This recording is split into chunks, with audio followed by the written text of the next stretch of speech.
Okay, guys, I wanted to continue to talk about narcissism, dismantling narcissism, and ultimately overcoming narcissism. And first, wanted to get into how that is falsely interpreted in psychology today and falsely interpreted in the terms. And in the terms that I'm using it all negative, so forth. But it doesn't have to be negative, okay? And there could be, and there is, positive narcissism, okay? And where that crosses the line is when you affect other people. When you start to affect other people with ego, with self-centeredness, with greed, and that's affecting other people, and you're being doing something detrimental to their life, that's when the psychopathy is born. That's when the psychopath happens. That's when a psychopath takes the action. Okay, the actual action, the physical action of affecting your life. Okay, but as long as that doesn't happen and they're not interacting with anybody else, it's not negative. Okay, so wanted to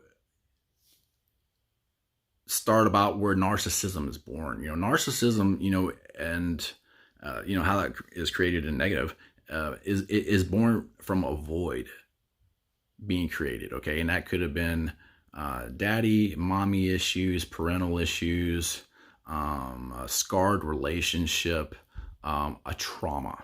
Okay, so there was trauma created and it left a void, an emptiness, okay, that was there. And, one of the laws is that voids will be filled. Voids happen and voids will be filled. And they can be filled with something positive. Well, yeah, because why couldn't it be filled with something positive?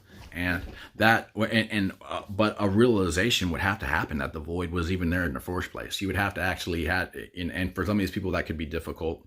They may not know what's happening, but once that happens, you have to have the realization that the void is there and you want to grow. You want to fill it. You want to fill it with something positive. Okay.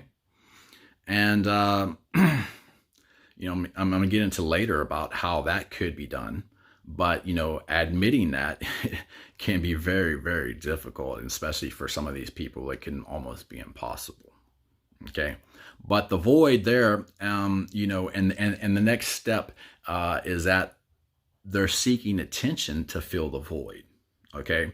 So that attention seeking, it's not really negative in the first place, because just because somebody was seeking attention, you could manifest healthy friendships and healthy relationships that could be filled with a positive. It could positively fill that void.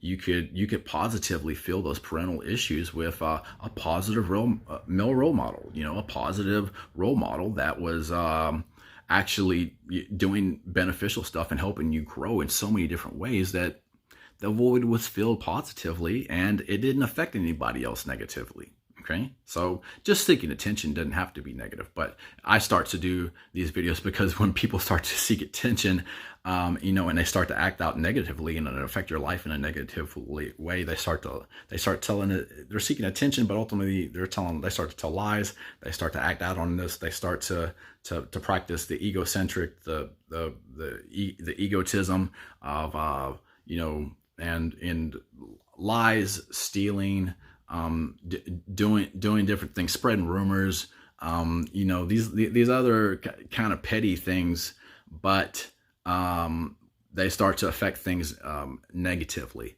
Okay, so just because somebody was attention seeking, they could fill a void with something positive. Okay, but 9 times out of 10, in this evil world and the evil people who are the antagonists in the world and controlling the things and the evil system that it's set up upon to fail, that 9 times out of 10 it ends up being something negative and people end up negatively seeking attention. Okay, and next, that being selfishness. Okay, so wanted to continue to talk about selfishness and how selfishness is often viewed negatively. Okay, so once again, it's the same thing, same concept. As long as you're not affecting anybody else, is it really selfishness? As long as you were worried about yourself and you're not affecting anybody else, is it selfishness? And later on, I'll probably get into some people, and they're narcissists in themselves. They're jealous. They're jealous of you. They're jealous of your time. Sometimes they're jealous of your accomplishments. They could be jealous and accuse somebody else of being selfish because, let's say, you spend a lot of time working on yourself. Let's say you spend a lot of time working on your hobby, your craft, your music, your guitar, your workouts. You could be accused of selfishness for going to the gym. But the thing about it is that these people weren't there.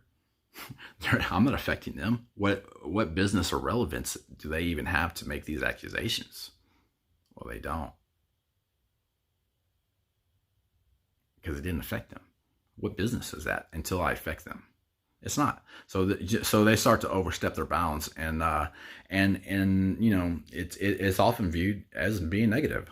And so next is greed. And start to talk about greed. And once again, as long as I'm not affecting anybody else, greed could be good. It could be you could be putting yourself number one. Okay, as long as I'm not, people say you could be greedy with your time. So what is greed? Greed is it's not sharing and not caring. Okay, not sharing and not caring.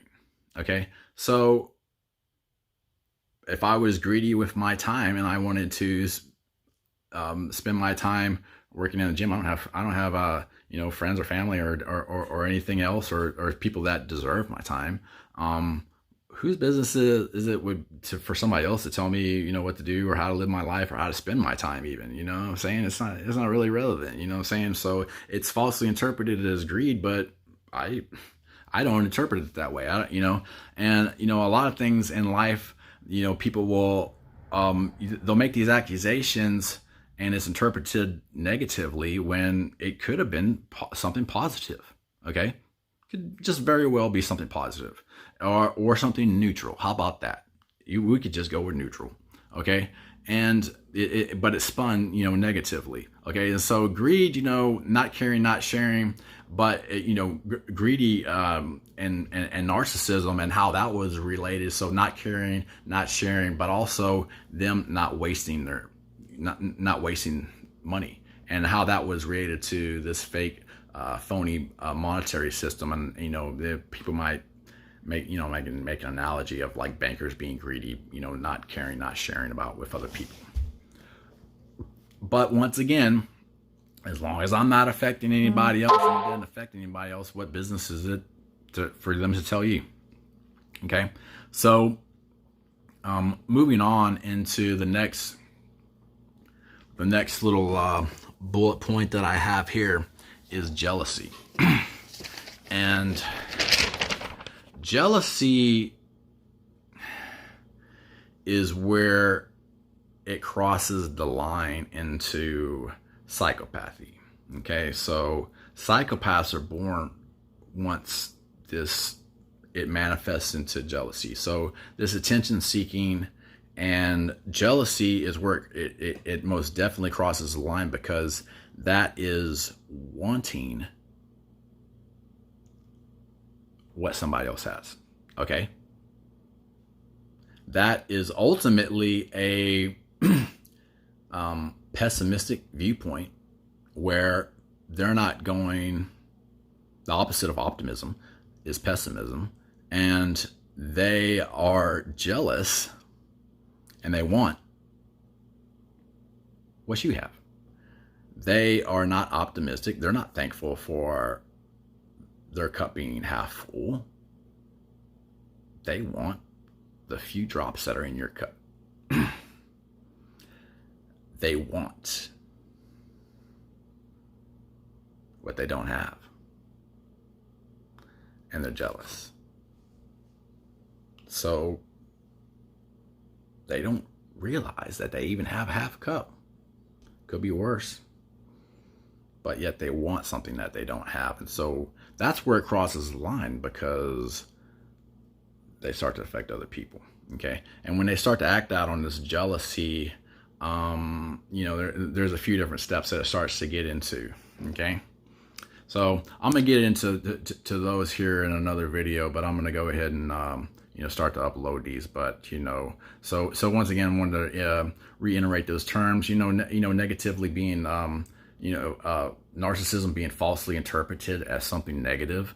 When, narcissist himself, he didn't affect anybody else. He was a flower that was perfectly self-sustaining by himself and perfectly happy by himself, staring at himself. He didn't affect anybody else in a negative way. So that's falsely misrepresented in the terms and in psychology today. So, just wanted to first really get into that, with these videos, because I'm mostly using it in a negatively, but I'm going to actually, reverse the polarity on it and reverse a lot of these terms and fill them with something positively and start to get into how that could be positive. Okay. So, and just reiterating the voids happen. They could be filled with something positive. Somebody could be selfish, accused of selfishness. And that's misrepresented too, because it could just be somebody working on themselves. They could be working on themselves. It could be considered egocentric, but as long as they're not affecting nobody else negatively, whose business is it to say? What relevance does somebody even have to make these accusations? And it's a false accusation. The next could be greed. And greed could be positive. It could be negative. Somebody could be putting yourself number one. Okay, consider it greedy. Well, I'm not affecting you. What business is it of yours? And it's not. Okay, but when that crosses the line into jealousy, and jealousy, what is jealousy? Jealousy is wanting something that you don't have. Okay, and jealousy is where it crosses the line, because you're wanting what somebody else has. Okay, you're not self-sufficient. Okay, your void is going to be filled with somebody else. Okay, and so once that happens, it crosses the line into narcissism and being a negative narcissist. Okay, and just avoiding all that. So I'm gonna wrap this one up.